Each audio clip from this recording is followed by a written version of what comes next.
Assalamualaikum warahmatullahi wabarakatuh. Jadi ini adalah video kelanjutan dari video yang sebelumnya. Nah, pada video sebelumnya kan membuat rancangan user interface dan juga mengimplementasikannya. Nah, sekarang ini adalah penjelasan komponen tombol-tombol yang ada di tab palet beserta fungsinya. Nah, langsung saja kita mulai. Yang pertama adalah panel. Panel ini digunakan sebagai wadah umum untuk menampung komponen lain. Jadi panel ini bisa digunakan untuk menampung komponen-komponen lainnya. Nah, di sini kan yang warna hijau ini kan panel.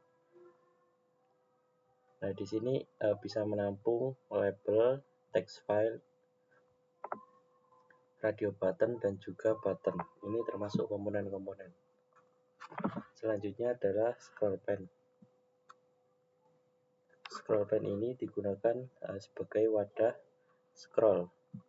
Jadi bisa scroll dengan pergerakan geser, jadi kiri ke kanan. Selanjutnya layar pen ini sebagai wadah dengan layar bertumpuk seperti pada gambarnya ini. Selanjutnya adalah table pen. Ini kegunaannya adalah sebagai tampilan tab, jadi bisa berpindah ke halaman. Selanjutnya desktop pen ini sebagai wadah utama untuk multiplet internal frame.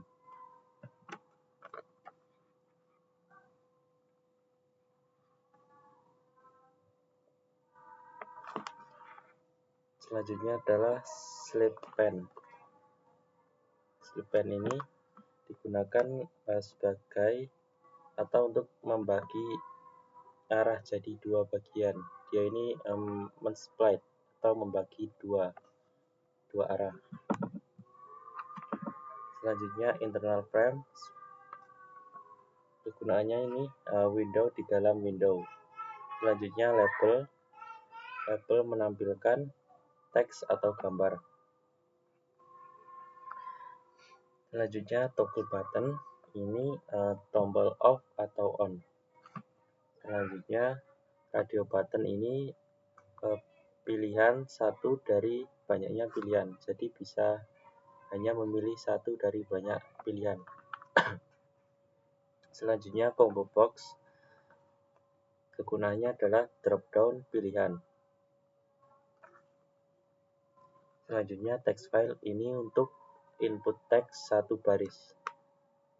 Text file ini untuk input teks satu baris saja. Selanjutnya scroll bar. Scroll bar digunakan untuk men-scroll secara manual. Selanjutnya progress bar ini digunakan sebagai indikator proses atau loading. Ini progress bar. Selanjutnya password file ini untuk menginputkan password atau biasanya yang disembunyikan atau tidak terlihat. Yang selanjutnya separator. Ini kegunaannya sebagai garis pemisah. Selanjutnya editor pen. Ini berfungsi untuk editor HTML atau teks. Selanjutnya table untuk menampilkan data dalam tabel.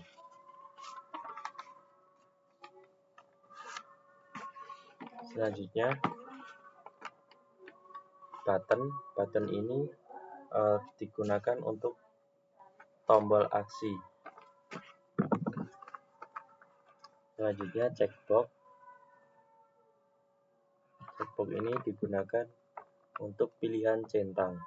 Selanjutnya button group ini untuk mengelompokkan radio button. Selanjutnya list ini digunakan untuk menampilkan daftar list. Selanjutnya adalah text area. Digunakan untuk input teks banyak baris. Yang tadi kan text file untuk satu baris saja. Nah, untuk text area ini untuk banyak baris. Selanjutnya adalah slider. Ini sebagai pilih nilai dengan geser. Slider ini ya. Nah, untuk selanjutnya format file ini digunakan untuk input dengan format tertentu. Jadi hanya dengan format tertentu saja.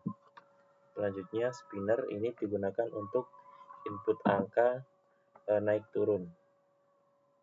Ini spinner. Selanjutnya text pen yaitu teks dengan performa atau style. Jadi memiliki performa atau style. Yang selanjutnya tree. Tree ini biasanya memiliki kegunaan sebagai bar menu utama. Untuk tree ini adalah struktur data berbentuk pohon.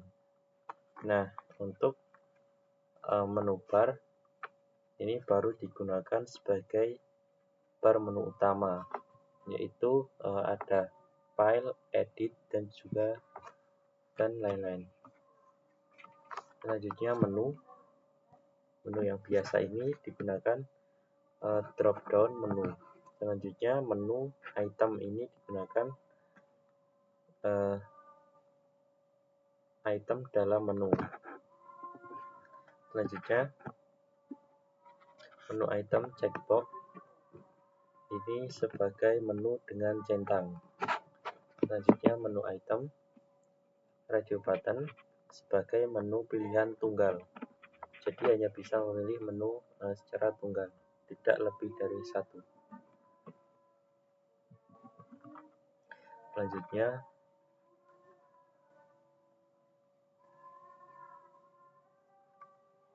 power of menu yaitu menu dengan klik kanan.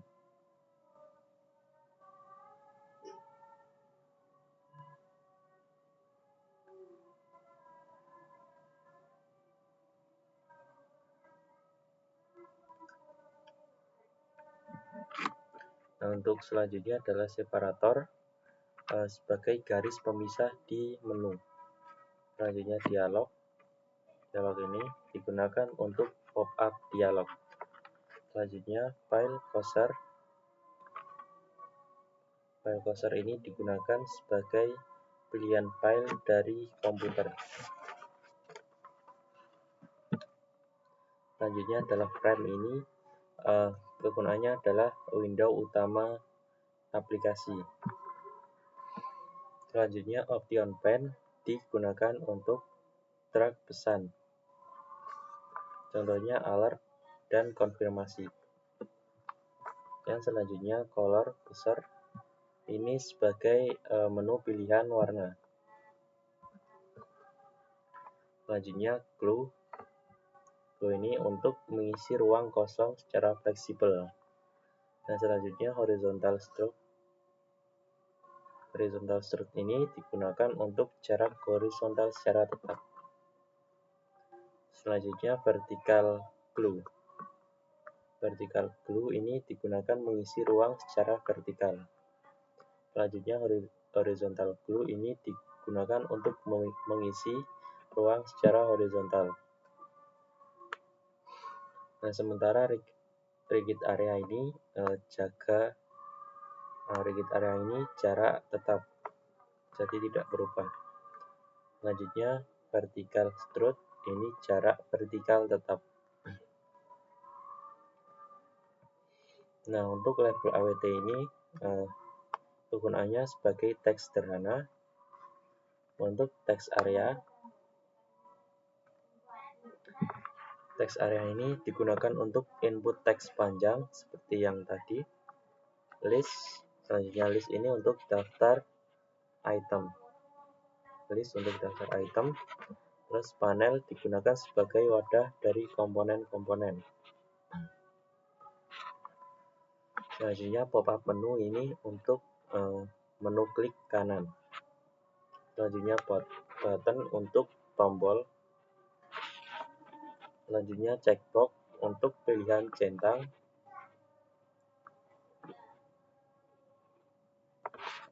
Checkbox ini untuk pilihan centang. Selanjutnya scroll bar untuk melakukan scrolling. Selanjutnya kanvas. Kanvas ini digunakan untuk area menggambar. Selanjutnya text file ini untuk input teks.